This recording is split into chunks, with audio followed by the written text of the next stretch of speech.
Good evening, London News, Melbourne, Australia. Today is Friday, the 21st of August, 2020. We're now going to head across to the UK to talk to John Smith in Scotland. And for the first time, we have three people from Cyprus who have just set up a common law court in Cyprus. And this is new experience for them and for us. So we're looking forward to chatting to them.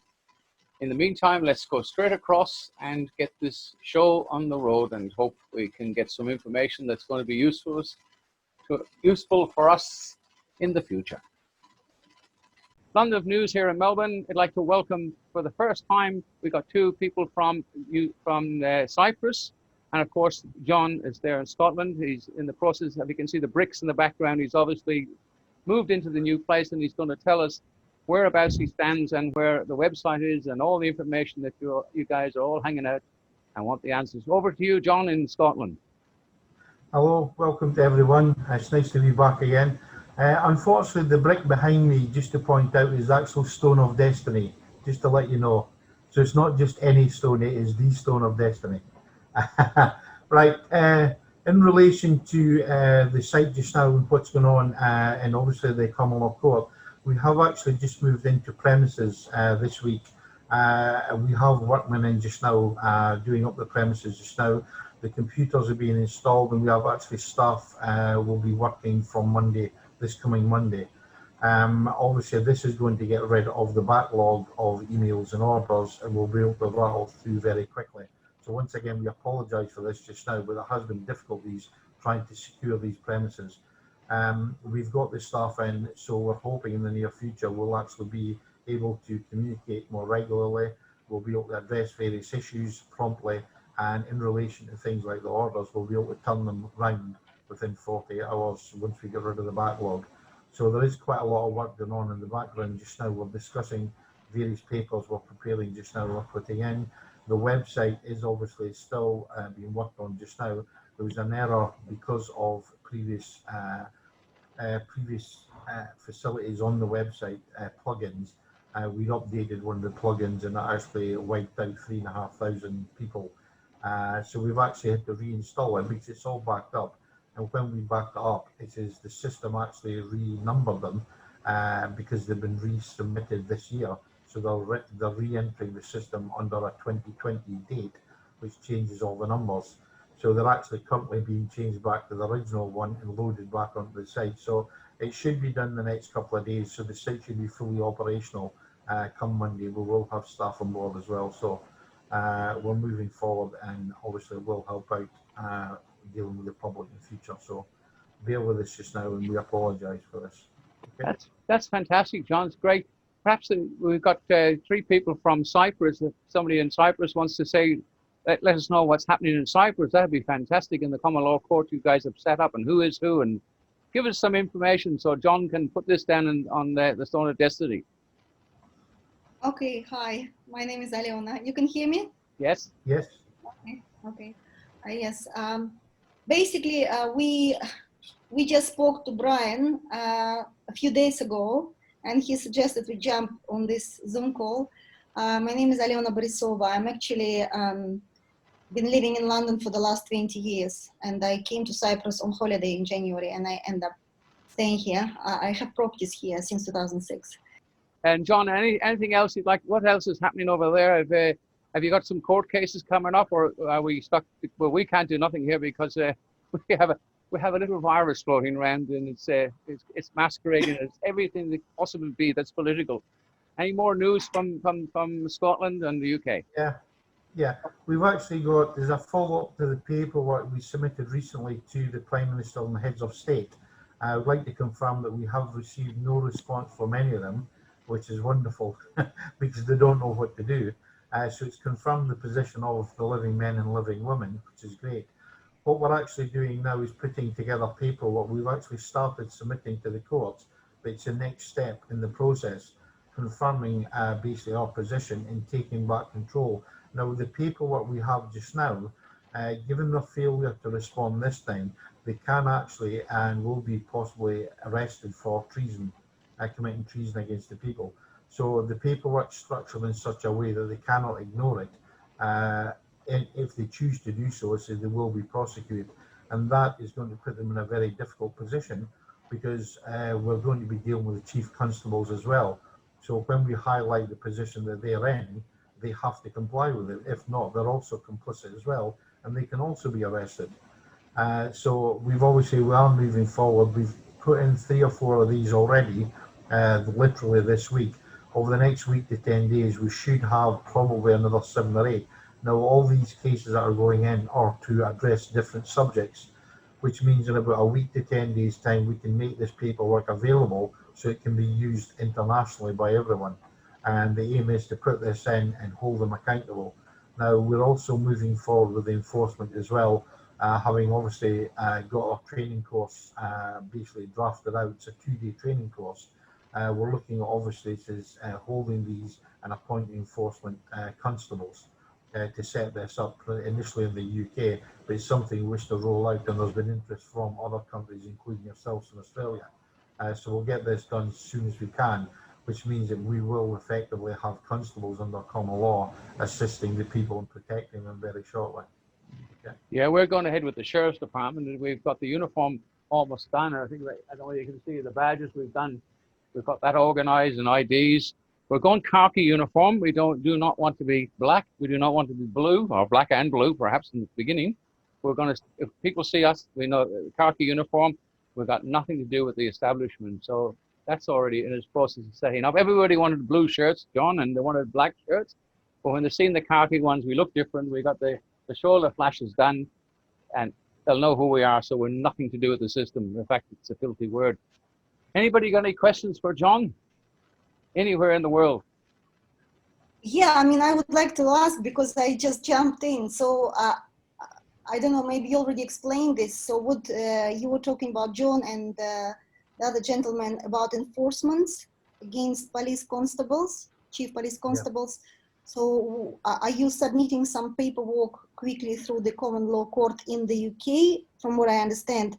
Yeah, law for common law based sort of judgment against all the constables of all the Commonwealth countries, which we can then execute in our countries. Is that what you're doing? Well, what we have just now is we have people we've already submitted to the Prime Minister and heads of state. They failed to respond to it, so we're actually submitting paperwork now to inform them the position of the people, and also in relation to police enforcement within their own system. So the chief constables will be notified about our position and what they can and cannot do. Now, if they don't comply with this, they will find that they will be prosecuted themselves, even for treason, for treasonous behaviour. But to assist with this, the Commonwealth Co-op throughout the world, but initially in the Great Britain, we're actually setting up our own police, we're calling it a police force. Now, police force instead of police force, but what we're going to do is set this up just now and appoint our own constables.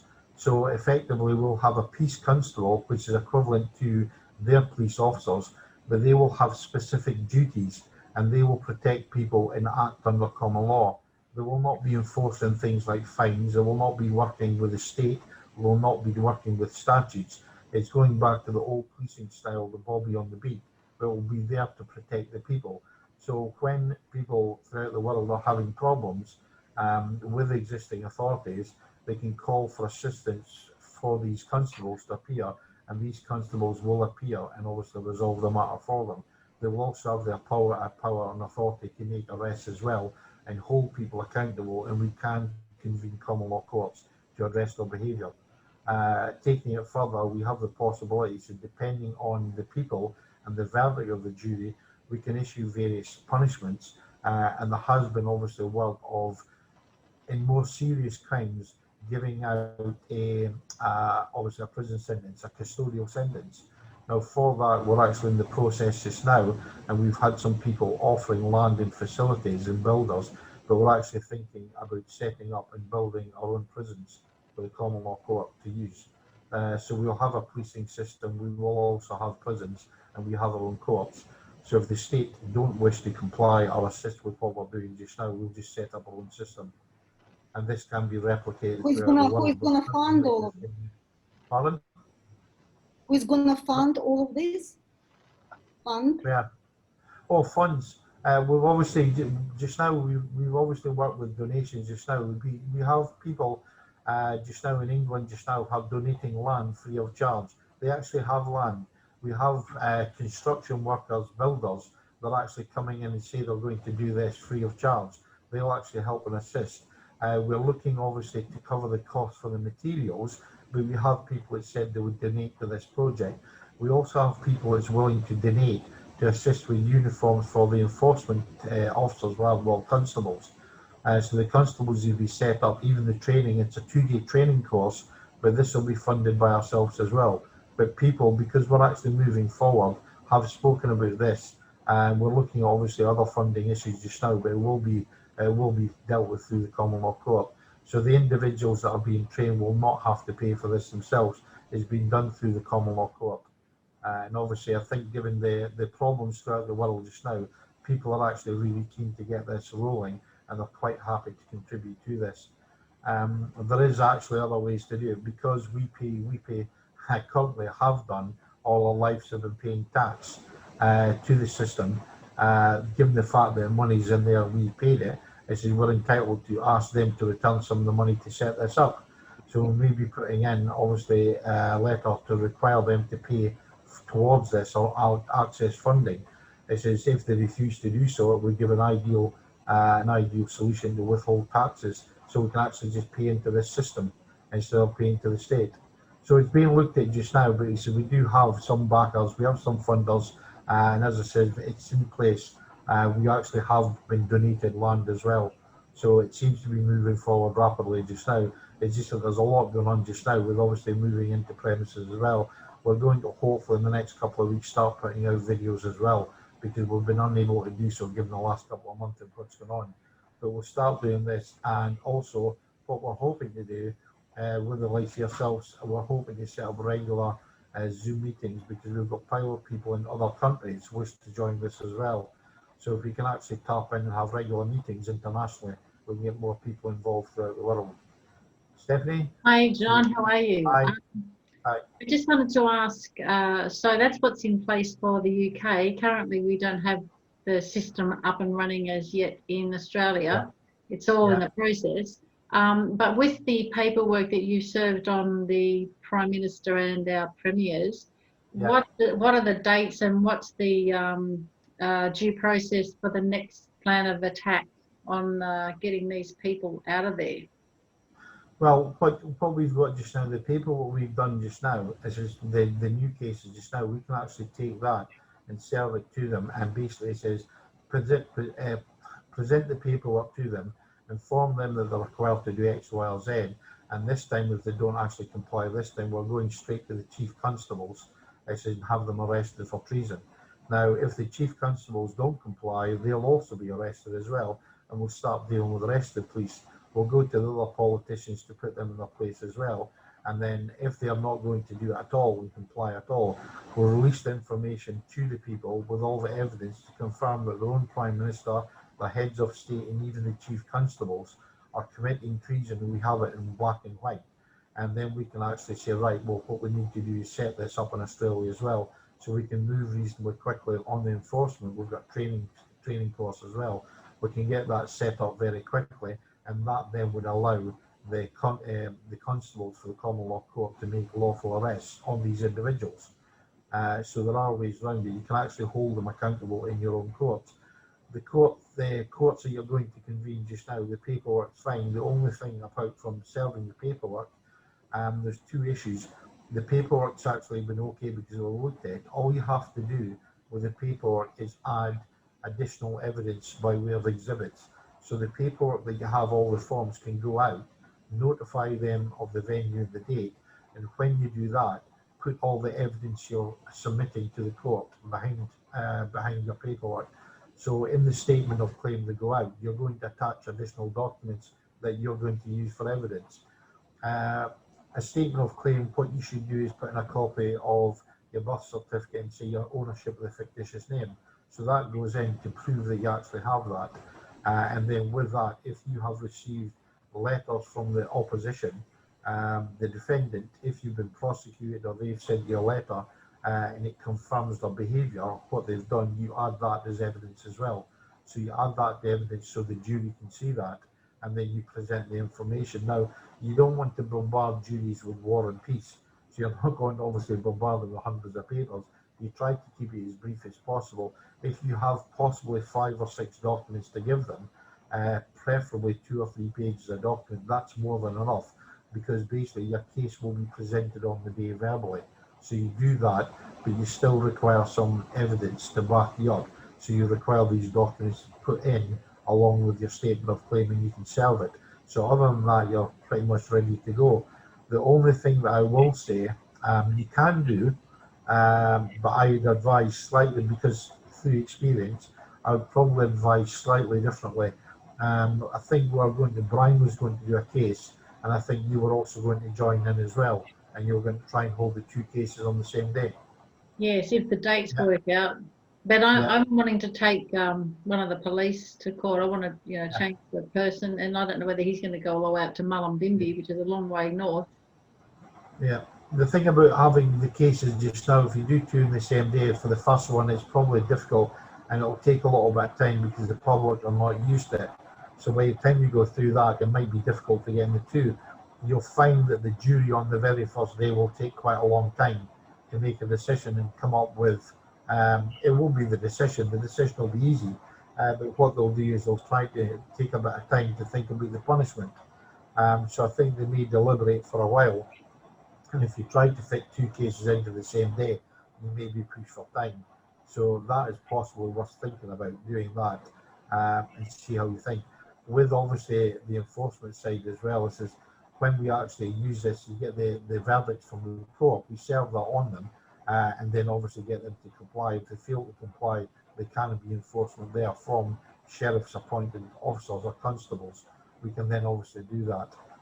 So we have the thing in process. It's now just a matter of convening these courts, which hopefully, if you have the venues, you can press on with reasonably quickly.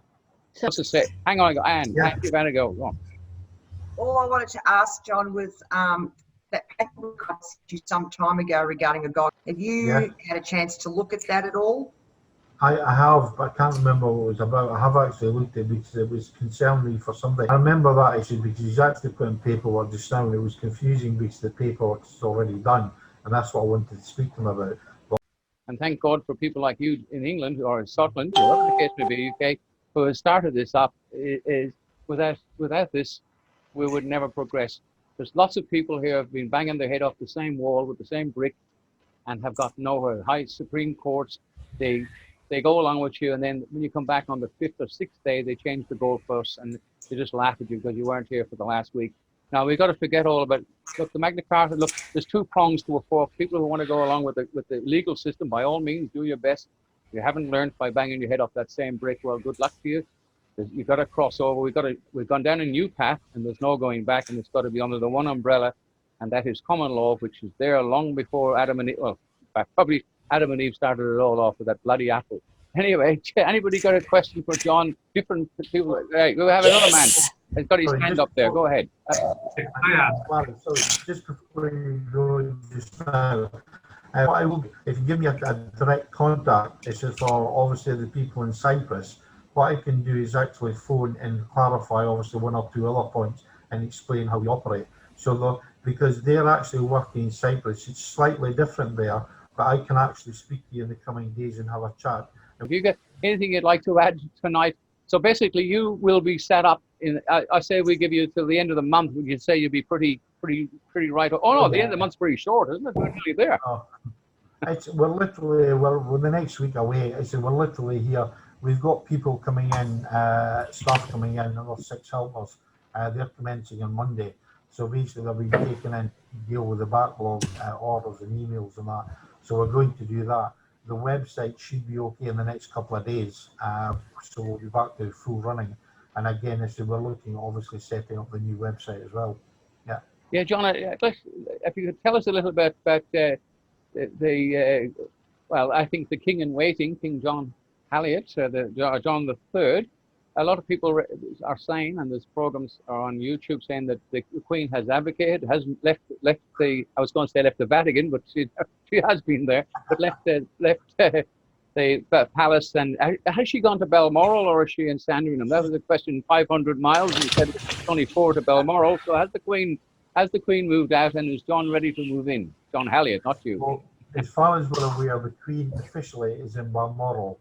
As you can see, Scotland at this time of the year is beautiful. Unfortunately, pissing off rain just now. So, but she is up here because she comes up every year at the same time with the family.